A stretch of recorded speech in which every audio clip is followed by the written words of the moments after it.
Сайн байна уу? За энэ бол манай яг U-Transfer-ийн яг үндсэн офис нь. Өнөөдөр Кимсон хуулийн байгууллага дээр очиж бүгдээрээ танилцсан. Кимсон хуулийн байгууллагаас та бүхэн маань визний талаар зөвлөгөө, ямар нэгэн хуулийн талаар асуух зүйл байвал комент хэсэг дээр бичээрэй.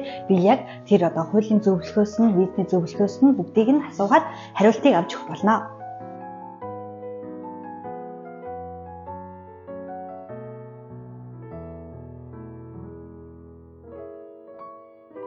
Сайн бацгаана уу? Кимсон хуулийн бэрмээс мэдчилж байна. Кимсон хуулийн байгууллага нь ажиллаад хэдэн жил болж байгаа вэ? Манай хуулийн бэрмэн гадаад хэрэг дээр тасралтгүй 11 жил ажиллаж байна. Солонгост амьдарч байгаа монголчууд маань хууль болон визийн талаарх бүх мэдээллийг авч болох уу? Тэглгүй яах вэ? Хуулийн бүх хэрэгүүд болон авч чадаагүй цайлан 13 дахь цайлан үйлдвэрийн осол аваар нөхөн төлбөр гээд хууль зүйн мэдээллийг бол авах боломжтой байгаа. Мөн одоо Солонгос оршин сууж байгаа монголчуудаа бизнес талаар тусалцаа зөвлөгөө бол өгч байна.